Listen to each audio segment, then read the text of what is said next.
I'm new to this part of the world, I mean, this country. And my neurologist in New York stopped treating me because I stopped going to them, because over 10 years that I visited them, it was always the same kind of a scenario. I'd walk in and say, "You look great, thank you." But for 10 years, I've been doing something very specific to keep myself healthy.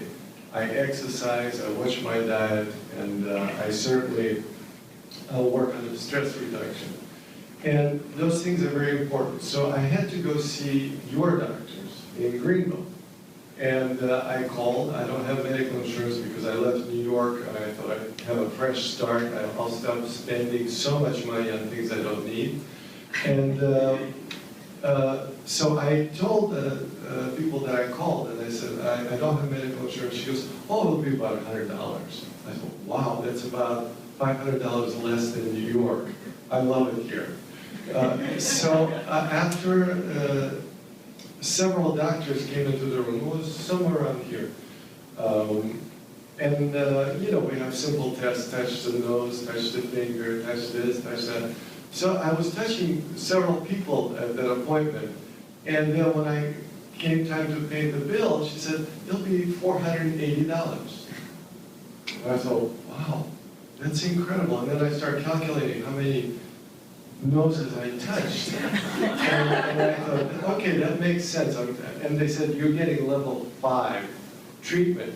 Then I went home and I thought, well, next time I go there, they can touch anything they want on me, and let's see how much money I can make. You know, because it's really crazy to think that they can just say anything, and I thought they would take into consideration the fact that I am shopping for insurance with everything that's going on in Washington. We don't know whose care we're under, really. So I thought I'd wait a little bit and see what happens. Well, there's a lesson for you. Make sure you ask them, how much is this visit? Especially if you don't have medical insurance. Another thing, when I would go see my neurologist in New York, I always wondered, well, is there a neurologist that's ever experienced Parkinson's? And I asked my doctor, can I see a doctor who has Parkinson's or who's been fighting Parkinson's? And he said, yeah, great, here's his name, go see him. I thought, okay, I'll go. Turns out to be a proctologist. I mean, my luck. I was shaking the moment I walked in through the door. It had nothing to do with Parkinson's. So, you know, be careful what's out there. And one more funny incident after I got my shoulder surgery, I'm laying in the reception room, you know, because in New York, you're in and out. It was a major surgery. I had like this thing on my shoulder, and I'm dizzy, I'm laying there, and this cute nurse comes up to me, she goes, "Are you okay?" I said, "Yeah, I'm okay." And she says, "Well, your boyfriend's here to see you." Am I gay? And of course, you read my chart, a ballet dancer, you know, a friend of mine who's also a dancer is picking me up. Well, it's New York, it's Soho, we have to be gay. This is incredible. I don't have Parkinson's, I have like a comedy routine. So you can understand that my whole process of curing myself kind of started out as some sort of a comedy, because not only did I not think I had Parkinson's, but also thought that these people, these doctors, are not going to help me that much. And fortunately for me, being an athlete and a dancer, I kind of reignited my body and my brain to start exercising again, because I was just 10 years ago, I was already teaching ballet. I was becoming a middle-aged man with a little bit of belly. And, you know, ballet masters, we don't have to do anything. You walk into the room, you put on a Russian accent, you're home free. You know, everybody will listen to anything you have to say. So I realized that I have to probably develop some sort of a program that would help me. And I started practicing. I went to the gym. I started working out harder. And then I thought, well, maybe it's diet. Maybe there's something I'm not doing right. Even though I grew up in Moscow, we had no fast food. We had no food. You know, we had like one potato for the entire family for a week, you know. That was it. We were all very healthy, you know. Communists are really healthy. That's why they were so feared, I guess. So little by little, I started noticing these positive changes, that my symptoms were pretty much disappearing. And even when the disease naturally progressed, every time it got a little worse, I had to get a little better. I would think about ways to improve. I was thinking about ways to come up with something new. Eat less of this, maybe skip a meal, maybe, and of course, as Alan said, you know, watch when you take your pills and all that. And of course, I was prescribed all the same medications that all Parkinson's patients go through, and some of them can make you completely insane. The dopamine agonist, Requip, I think it is. Yeah. Whatever you do, try not to take it. I know I'm taking a bold stand against pharmaceutical company and the whole medical industry. I was going insane. I started buying bicycles, fixing bicycles, selling bicycles, giving away bicycles. I mean, I'm surprised I didn't invent a time machine. Because by the time I looked at my credit cards, being on that medication, I was in big, big trouble. And I consider myself a more or less balanced person. I would go to doctors and, funny enough, they give you the prescription. Then 6 months later, they casually mention, do you have any side effects?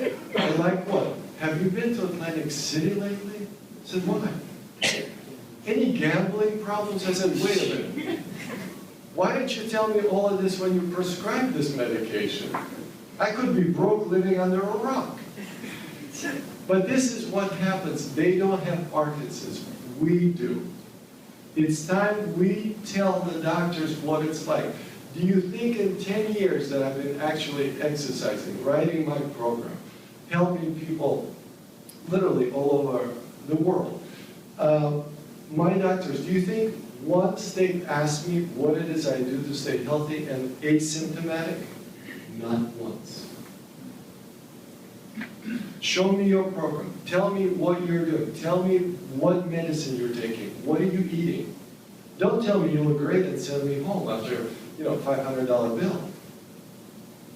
So there's a lot we can do. Exercise, probably number one and number two. Nutrition supersedes all other activities. We can really do better for ourselves. Walk into a supermarket.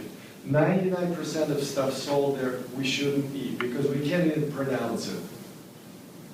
Read the small print on any label. Do you know what that is? I don't. And I don't think anybody does. Maybe a chemist somewhere. If you go to a farmer's market, that's the first thing we should do. And it's like a habit. When I go somewhere, my first question is, where's the farmer's market? You know, buy whatever it is they're selling. If it's green, eat it. Just don't smoke it. Because farmers these days, we don't know what they're growing. You know, and with everything happening in this country, we should all be smoking something. I mean, it's crazy. It's crazy. So exercise, what does that mean? If you've never exercised or you haven't exercised in years, what do you do? Well, that's a good question. Certainly don't ask your neurologist because they won't even begin to tell you. You have to find a specialist, you have to find a movement disorder specialist, a physical therapist who practices with people with Parkinson's. I mean, it's a never-ending cycle of where do I go? Where do I get the real help? So this is not to say that I have all the answers. I just stand as an example of what can be done in 10 years after really taking care of myself. And the program is simple. My program is very simple. And I'm not selling the program. I'm just telling you what it is. It's eat right, exercise, and watch your stress. You can't take one of these elements away from this program.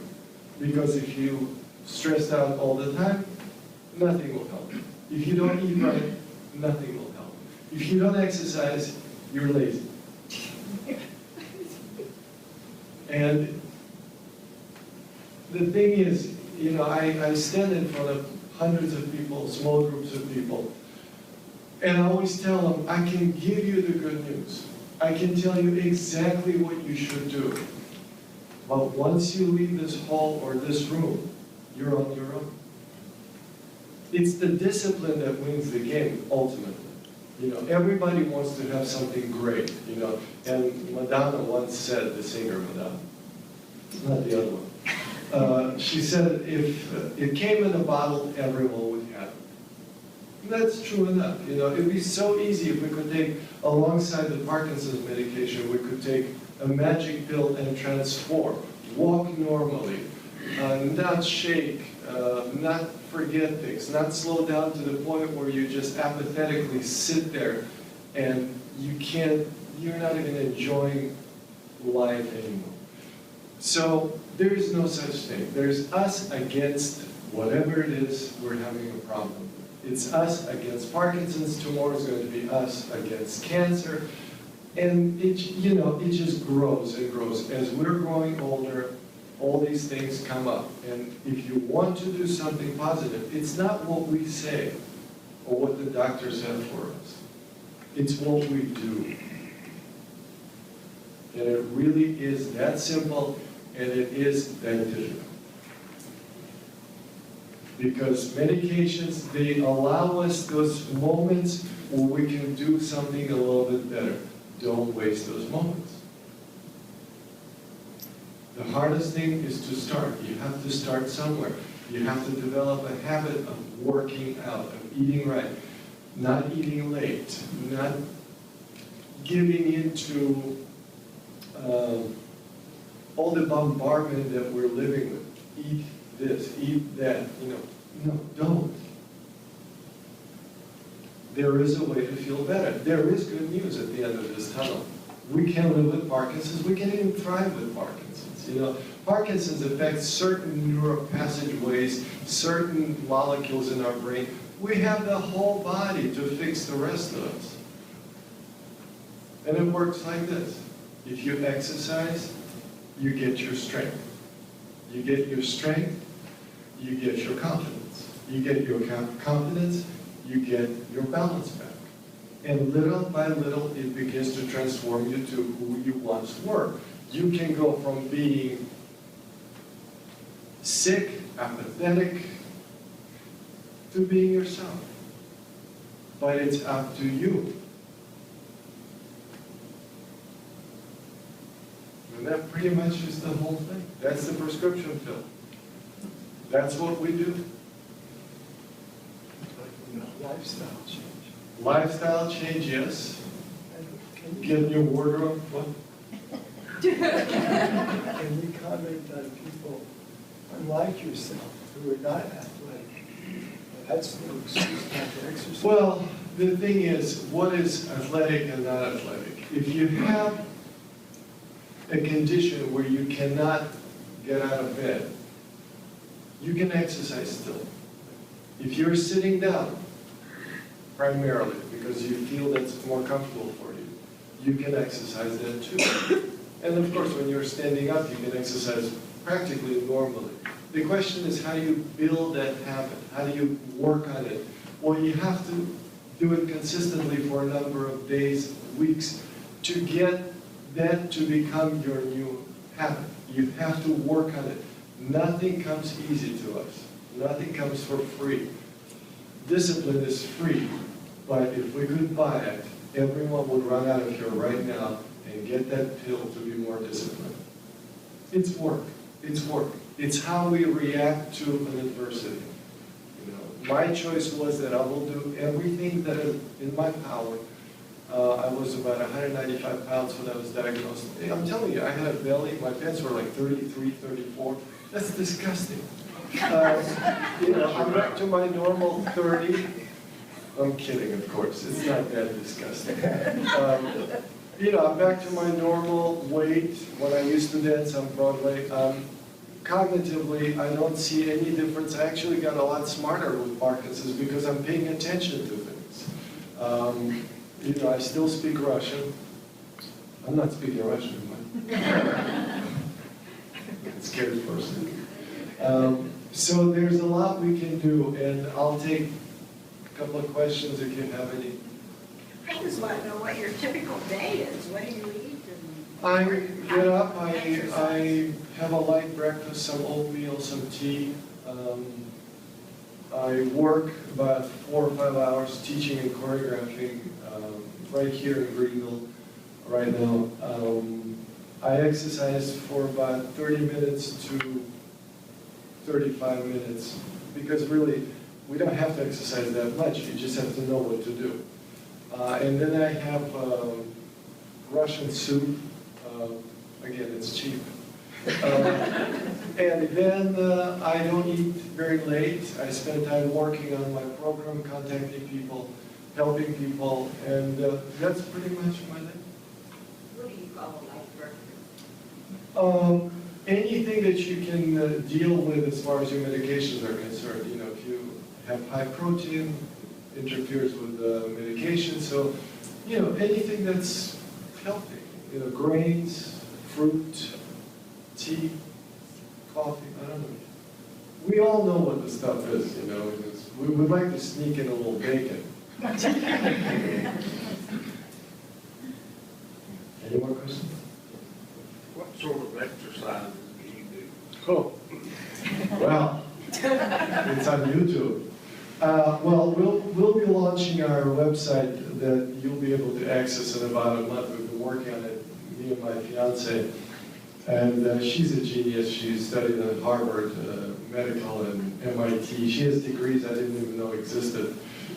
So she's at the computer. I'm not allowed to go near it, by the way. I just have to do all the videos, like exercises and all that. What exercises? What I do is highly advanced. What a typical person with Parkinson's, or anybody who doesn't want to age prematurely, is just a way of moving your body where you can isolate different muscle groups. Because everything, when you're moving, is a form of an exercise. Walking is a form of an exercise. So if you want to work on your neck, if your neck is too stiff, or your shoulders, or your chest, or your hips, there's so many exercises, and they come from, you know, me being a dancer, of course. I just incorporated them to help people with Parkinson's. You have to isolate and strengthen every muscle group. That's the kind of a broad way of putting it. But it's true, if you do this, your bicep will get stronger. If you do this, your legs will get stronger. If you go on your half toes, your feet, your calves, everything gets stronger. And before you know it, you'll be built like a ballet dancer, which is a good thing if you ever see them in tights. That is a good-looking group of people, men and women. So I hope that answers kind of briefly your question. Yes. You mentioned the exercise, and you mentioned changing your weight, diet, and so forth. Has that also changed the medication that you've had to take over the years? Well, I stopped taking the medications that made me crazy. I gave away all the bicycles. And I take a very small dose of L-Dopa, Carbidopa. I take trisexaphenidil, one of the old original drugs, and it works really, really well. I have no side effects whatsoever from medication. None. Anything else? I mean, I don't want to bore you. Well, when's your website coming out? Should be within a month. We'll send out notice through Laring. Everybody can see it. It's we have recipes, we have exercises, workouts. It'll be the one stop where you can go to, and you don't have to go to a neurologist, physical therapist, nutritionist. You know, we're not saying it will cure everyone who tries it, but what we are saying is that give it a try. See how you feel. It's Parkinson's on the move, you know, because moving beats not moving. The whole purpose of it is just to feel better because, you know, the idea is you want to be in your best shape when a cure is found, or partial cure. Maybe they'll be able to freeze it where it's at. So if that's the case, wouldn't it be great that you could be in the best condition at the time when some good news arrives? And that's really the purpose, just to prolong the strength to fight this ridiculous disease. I mean, if you think about it, it's what it does to us and what it tries to take away from us. It's not a good friend. I mean, it's just, in some ways it makes you smarter. In other ways, it's just a huge pain in the ass. And that's a medical jargon.